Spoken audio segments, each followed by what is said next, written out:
Je vous donne la parole dans un instant, Aurélien Lecoq, mais on va écouter d'abord justement ce son, en tout cas cet extrait de l'Assemblée nationale lorsque François Bayrou disait qu'il n'était au courant de rien.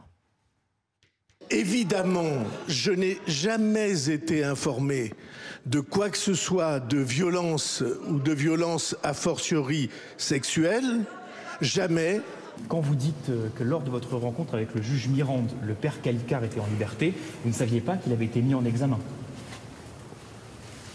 pour viol. Vous saviez ou pas qu'il avait été mis en examen pour viol? Il avait été mis en liberté, c'est la seule chose dont je me souvienne. C'est il y a 30 ans, je me souviens le juge pas. m'avait parlé de ça, qu'il avait été mis en examen pour viol Non, le juge m'avait parlé je crois, de cette plainte, oui, c'est tout à fait juste. Visiblement, monsieur le député, il y a une contradiction entre ces deux événements, entre ce qu'a dit François Bayrou à l'Assemblée nationale et ce qu'il a annoncé tout à l'heure en conférence de presse. Est-ce que cela peut être tout simplement le fruit d'une maladresse ou est-ce que vous maintenez finalement votre demande de démission de François Bayrou à la suite de cette affaire ?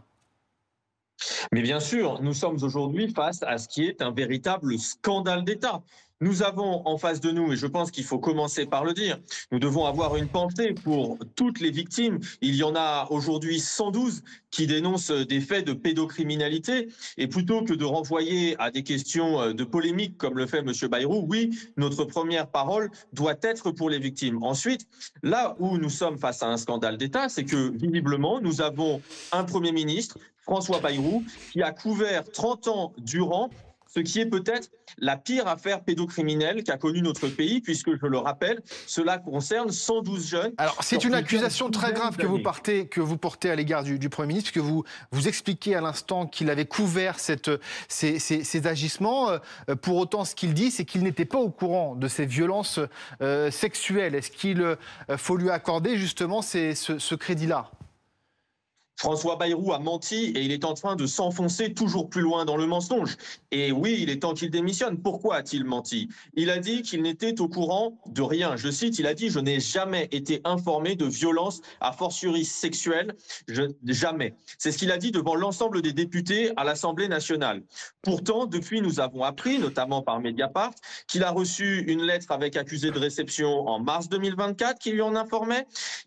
Nous avons appris également qu'il a rencontré le juge Mirande pour discuter spécifiquement de ces affaires et qu'à ce moment-là, le juge Mirande, et c'est lui qui le dit, il y avait déjà un cas avéré de viol, qu'une plainte a été déposée en 1996 alors qu'il était encore ministre de l'Éducation nationale et il a de nouveau menti puisqu'il a dit devant l'Assemblée nationale que la première plainte datait de 1998 alors qu'elle datait bien de 1996.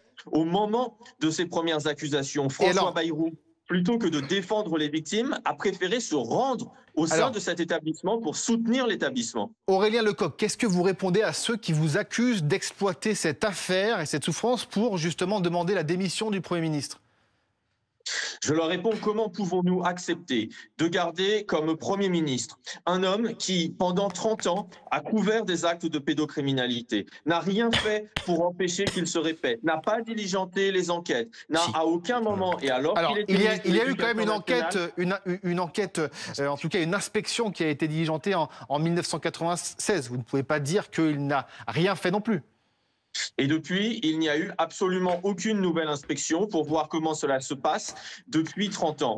Par ailleurs, il dit qu'il n'est pas au courant alors même qu'un rapport lui a été remis en tant que ministre de l'Éducation nationale en 1996. Pourquoi le contrat public avec ce lycée, qui est sous contrat avec l'État, n'a jamais été remis en question? Pourquoi n'y a-t-il pas eu d'autres inspections et vérifications? Pourquoi le Premier ministre, qui a été à la fois ministre de l'Éducation nationale, maire de Pau, député de la circonscription, président du conseil départemental avec en charge la protection de l'enfance, n'a pas signalé ces faits dont il avait connaissance à la justice? Pourquoi n'a-t-il pas utilisé l'article 40? Et pourquoi aujourd'hui vient-il mentir devant la représentation nationale? Je suis désolé, mais quand il s'agit de sujets à la fois aussi graves, que nous avons l'un des premiers personnages de l'État qui est au courant et qu'il a menti devant la représentation nationale, oui, sa démission s'impose et nous devrions toutes et tous la demander et l'exiger le plus rapidement possible. Merci beaucoup Aurélien Lecoq d'avoir accepté notre invitation. On a